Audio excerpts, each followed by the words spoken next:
إلى أجل قريب فصدق وكن من الصالحين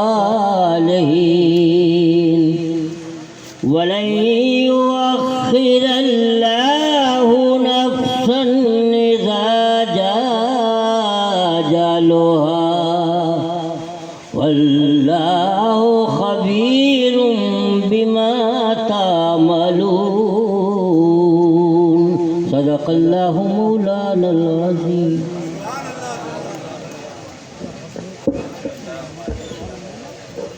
سبحان اللہ سبحان اللہ. تلاوت کلام پاک سے آج کے مشاعرے کا آغاز ہو چکا ہے. اب آج کی رات ہے، یہ میک ہے، ناظم مشاعرہ ہے اور شعراء اکرام ہے.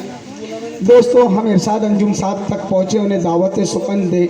اس سے پہلے میں چاہتا ہوں کہ آپ اس شہر دارالسرور برہانپور کے اندر جیسی شاعری سنی جاتی ہے، جیسی سمجھی جاتی ہے، آپ اس طرح بیداری کا ثبوت دے دے کہ میں ارشاد انجم صاحب کو آواز دوں اس شعر کے ساتھ کہ لے گئی دور بہت دور ہوائیں جس کو، لے گئی دور بہت دور ہوائیں جس کو، وہی بادل تھا میری پیاس بجھانے والا. آئیے دوستو، میں ارشاد انجم صاحب کو اس شعر کے ساتھ دعوت سخن دیتا ہوں کہ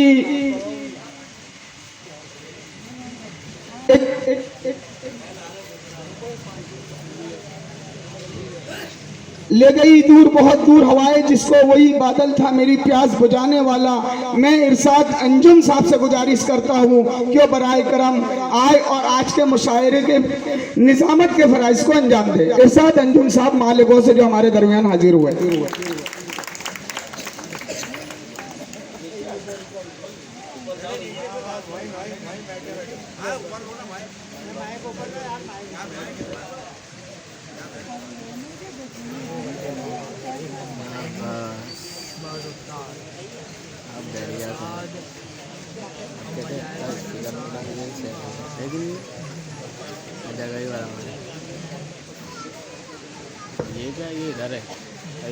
السلام علیکم ورحمۃ اللہ وبرکاتہ.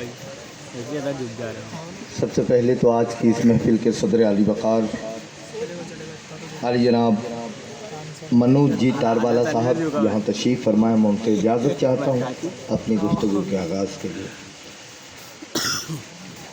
اس محفل کے آغاز میں جس انداز کے ساتھ علی جناب محترم ظہیر کانپوری صاحب نے تلاوت کلام مجید سے اس محفل کا آغاز کیا تو کوئی گنجائش نہیں لگتی کہ کچھ کہا جا سکے. بڑا خوبصورت سا ماحول انہوں نے دیا. دراصل اللہ کا کلام جو ہے، اس کی برکت جو ہے، وہ کسی بھی موڈ میں آپ سنیے گا تو آپ کے دل اور دماغ کو پوری طرح سے فرحت بخشنے کا کام کلام مجید کرتا ہے. آپ کہیں بھی کھوئے رہیں، آپ بہت پریشان رہیں، آپ کہیں بھی ہوں، کسی بھی کیفیت میں ہوں، لیکن کلام اللہ کی برکت یہ ہے کہ آپ کو کلام پاک اپنی طرف کھینچ کر لے کر آتا ہے. اور یہ کام ظہیر کانپوری صاحب نے کیا. میں انہیں مبارکباد پیش کرتا ہوں آج کی اس خوبصورت محفل کے سجانے پر، جن کی دعوت پر ہم لوگ یہاں تشریف لائے ہیں، تمام شعراء کرام، اور میں خود یہاں چل کر آیا ہوں. علی جناب خورشید فاروقی صاحب، میں انہیں مبارکباد پیش کرتا ہوں اس خوبصورت مشاعرے کے انعقاد پر. اور اس مشاعرے کے جو کنوینر ہیں محمد شہاب الدین صاحب، انیس پہلوان صاحب، اکرام انصاری صاحب، اور منتظم مشاعرہ طالب حسین صاحبی صاحب، تمام ذمہ داران کو مبارکباد پیش کرتے ہوئے اس خدائے لم یزل کی پاکیزگی اور کبریائی بیان کرتے ہیں. ہماری حیثیت اوقات نہیں ہے کہ اس کی تعریف و کبریائی کو بیان کریں، لیکن اسی نے یہ حق ہمیں دیا ہے تو پھر حق بنتا ہے کہ ہم اس کی تعریف کریں اپنے ہر کام کے آغاز میں. یوں تو دنیا کے ذرے ذرے میں عظمت کبریا کو دیکھتے ہو. مجھے پتا ہے کہ جب برہانپور کا مشاعرہ اس کا آغاز ہوتا ہے تو 2-4 لوگ کہیں اور بیٹھے ہوتے ہیں، پھر 2-4-10 کہیں اور بیٹھے ہوتے ہیں. پورے ہندوستان کے اندر میں بتاؤں، جب مشاعرہ شروع ہوتا ہے تو لوگ جمع ہوتے ہیں. ایک شاعر مائک پر آتا ہے تو 2-5 کہیں اور کھسک جاتے ہیں، پھر دوسرا آتا ہے تو 2-4 کہیں اور سرک جاتے ہیں. لیکن یہ واحد شہر ہے برہانپور جہاں پہلا شاعر آتا ہے تو 2-5 کہیں اور سے آ کر بیٹھتے ہیں، دوسرا شاعر آتا ہے تو پھر یہ آپ کی ترتیب ہے، میں اسے نہیں چھیڑ سکتا، لیکن میں گزارش کر سکتا ہوں کہ ادھر ادھر جو میرے دوست نوجوان اور میرے بزرگ کھڑے ہیں وہ ان نشستوں پر اگر بیٹھ جائیں گے تو شروع سے ہی ایک اچھا سا ماحول بنے گا۔ میں حمد کے شعر پڑھتا ہوں، سنیے گا کہ یوں تو دنیا کے ذرے ذرے میں عظمت کبریا کو دیکھتے ہو۔ چوتھے مصرے پر مجھے لگنا چاہیے کہ میں نے حمد کا شعر برہانپور میں پڑھ دیا۔ یوں تو دنیا کے ذرے ذرے میں عظمت کبریا کو دیکھتے ہو، بندگی خدا کرو ایسے جیسے تم بھی خدا کو دیکھتے ہو۔ یوں تو دنیا کے، بہت شکریہ برہانپور، یوں تو دنیا کے ذرے ذرے میں عظمت کبریا کو دیکھتے ہو، بندگی خدا کرو ایسے جیسے تم بھی خدا کو دیکھتے ہو۔ ایک 4 مصرے دیکھیے، اللہ رب العزت کی حمد کو اس طرح بھی بیان کیا جا سکتا ہے، بات آپ کی ہماری ہوگی اور اللہ کی کبریائی بیان کر دی جائے گی۔ شاعر کہتا ہے کہ ہنر نہیں ہے تیرے پاس تو رنج نہ کر، وہ رب ہے تجھ کو تیرے عیب سے نوازے گا۔ ہنر نہیں ہے تیرے پاس تو رنج نہ کر، وہ رب ہے تجھ کو تیرے عیب سے نوازے گا۔ تو دوسروں کے لیے ہاتھ اٹھا دعاؤں میں، خدائے پاک تجھے غیب سے نوازے گا۔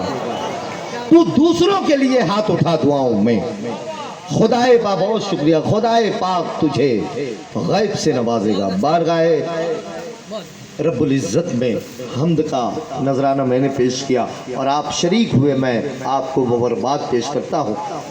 میں چاہتا ہوں کہ اب بعد از حمد و ثناء رب العالمین چلیں بارگاہ رحمت عالم صلی اللہ علیہ وسلم میں عقیدت و محبت کا نذرانہ پیش کرنے کے لیے اس بارگاہ میں چلیں جہاں میں اکثر مشاعروں میں ایک بات کہتا ہوں کہ سرکار دو عالم صلی اللہ علیہ وسلم کی مدد و تعریف کرنے کے لیے ہمارے پاس اتنا اونچا نسب نہیں ہے، اور نہ ہماری رگوں میں اتنا اونچا خون ہے، اور نہ ہمارے منہ میں اتنی بلند زبان ہے کہ ہم اللہ کے رسول، اللہ کے محبوب کا ذکر کر سکیں۔ لیکن اللہ کے رسول صلی اللہ علیہ وسلم نے صحابہ کرام کے ذریعے آنے والی تمام نسلوں کو، آنے والے تمام امتیوں کو اللہ کے رسول صلی اللہ علیہ وسلم نے یہ حق دیا ہے کہ ہم ان کا ذکر کر سکیں، ان کی تعریف و توصیف کر سکیں۔ سرکار دو عالم صلی اللہ علیہ وسلم کی بارگاہ میں ہم نے نظام فطرت کو بدلتے ہوئے دیکھا ہے۔ پوری کائنات میں جب سے کائنات کا ظہور ہوا، اس زمین کو اللہ نے بنایا، جب سے انسانوں کو پیدا کیا، حضرت آدم سے لے کر حضرت عیسیٰ تک تاریخ بھری پڑی ہے، کبھی بھی پتھروں کو ہم نے بولتے نہیں دیکھا ہے، لیکن اللہ کے رسول صلی اللہ علیہ وسلم کے اشارے پر پتھروں کو زبان دی گئی ہے، پتھروں نے کلمہ پڑھا ہے۔ اللہ کے رسول صلی اللہ علیہ وسلم کی زمین پر پتھروں میں سختی ہوتی ہے، لیکن سرکار دو عالم صلی اللہ علیہ وسلم کی قدم پاک جن پتھروں پر پڑے ہیں وہ موم کی طرح نرم ہو گئے۔ تو یہ نظام فطرت کو بدلتے ہوئے ہم نے مدینے میں دیکھا ہے۔ کائنات میں کوئی بھی ایسا شہر نہیں ہے جہاں پہ فطرت کو تبدیل کیا جاتا ہو۔ اگر پتھر ہے تو پتھر ہی رہے گا دنیا میں کہیں بھی، لیکن مدینے کا پتھر ہے تو نرم ہو جائے گا۔ پوری دنیا میں کہیں بھی آپ دیکھیے گا بیماری ہے تو بیماری ہی رہے گی، لیکن مدینے میں بیماری پہنچے گی تو اسے شفا میں تبدیل کر دیا جائے گا۔ اللہ نے اپنے محبوب سے جڑی ہوئی زمین کو اور وہاں کی فضاؤں کو یہ بلندی عطا کی ہے کہ پوری کائنات کا کوئی بھی شہر، پوری کائنات کا کوئی بھی ملک مدینے کی گلیوں کا، مدینے کے کوچوں کا مقابلہ نہیں کر سکتا ہے۔ سرکار دو عالم صلی اللہ علیہ وسلم کی بارگاہ میں چلتے ہیں کہ فلک پہ چاند، زمین پر جو پھول ہوتا ہے، فلک پہ چاند، زمین پر جو پھول ہوتا ہے، میرے رسول کے قدموں کی دھول ہوتا ہے۔ فلک پہ چاند، زمین پر جو پھول ہوتا ہے، میرے رسول کے قدموں کی دھول ہوتا ہے۔ اسی مکان میں ہوتا ہے روشنی، اسی مکان میں ہوتا ہے روشنی کا نزول، اسی مکان میں ہوتا ہے روشنی کا نزول، وہ جس مکان میں ذکر رسول ہوتا ہے، اسی مکان میں ہوتا ہے روشنی کا نزول، وہ جس مکان میں ذکر رسول ہوتا ہے۔ آج کی اس محفل کو آپ کے اپنے اس علاقے میں سرکار کا ذکر ہو رہا ہے، لیکن یہ پورا علاقہ اس ذکر کی برکت سے بیماریوں سے محفوظ ہو جائے گا، بلاؤں سے محفوظ ہو جائے گا۔ سرکار کے ذکر کی برکت ہی کچھ الگ ہے۔ میں چاہتا ہوں کہ بارگاہ سرور عالم صلی اللہ علیہ وسلم میں عقیدت و محبت کا نذرانہ پیش کرنے کے لیے آج کے اس پروگرام کے جو خاص ذمہ دار ہیں انہی سے گزارش کر لی جائے کہ وہ جس کے گھر میں کچھ مٹی کے برتن، ایک چٹائی ہے، وہ جس کے گھر میں کچھ مٹی کے برتن ایک چٹائی ہے، زمینوں آسمانوں میں اسی کی بادشاہی ہے۔ وہ جس کے گھر میں کچھ مٹی کے برتن ایک چٹائی ہے، زمینوں آسمانوں میں اسی کی بادشاہی ہے۔ ادھر دیکھو ارے یوسف کی جانب دیکھنے والو، اسی کے حسن کی خیرات ہے جو مصر آئی ہے۔ ادھر دیکھو ارے یوسف کی جانب دیکھنے والو، اسی کے حسن کی خیرات ہے جو مصر آئی ہے۔ بارگاہ سرور عالم صلی اللہ علیہ وسلم میں عقیدت و محبت کا نذرانہ پیش کرتے ہیں۔ خورشید فاروقی صاحب کی آواز کی ڈور پکڑ کر آپ اور ہم تھوڑی دیر کے لیے بارگاہ سرور عالم صلی اللہ علیہ وسلم میں تصور میں پہنچنے کی کوشش کرتے ہیں اور اپنے غلامی کا نذرانہ پیش کرتے ہیں۔ میں گزارش کرتا ہوں عالی جناب خورشید فاروقی صاحب سے کہ وہ یہاں تشریف لائیں اور نعت پاک کا نذرانہ پیش کریں۔ حضرت ہمارے مشاعرے کے سرپرست محترم پرویز سلامت صاحب یہاں تشریف لائے ہیں، ان کا استقبال طالب صاحب جی کے ہاتھوں کیا۔ حضرت ایک مرتبہ درود شریف کا نذرانہ پیش کر دیں۔ بہت اچھی فہرست ہے آج کے مشاعرے، میں آپ سے گزارش کروں گا کہ انہیں اپنی محبتوں سے نوازیے گا۔ اور طالب بھائی نعت رسول کے چند اشعار آپ کی خدمت میں پیش کر رہا ہوں، ملاحظہ کرنا۔ وہ ضیا کب کسی درپن میں نظر آتی ہے، وہ ضیا کب کسی درپن میں نظر آتی ہے، وہ ضیا کب کسی درپن میں نظر آتی ہے، جو نبی کے رخ روشن میں نظر آتی ہے، جو نبی کے رخ روشن میں نظر آتی ہے۔ اور شعر پیش کر رہا ہوں، ملاحظہ فرمائیے گا۔ عطا کریں۔ جو کبھی طور پہ موسیٰ کے لیے چمکی تھی، جو کبھی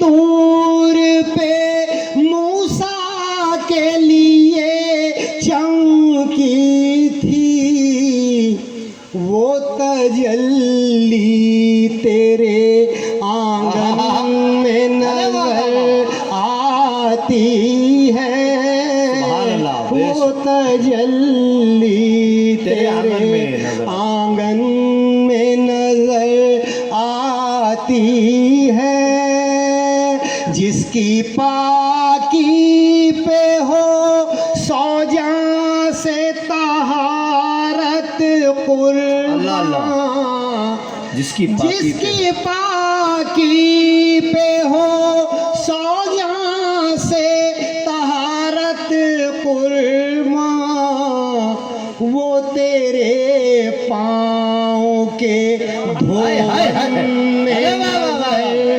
آتی ہے، وہ تیرے کیا کہنے سبحان اللہ دھون میں نظر آتی ہے، وہ چمک ماہ منور کے اجالوں میں کہاں، وہ چمک ماہ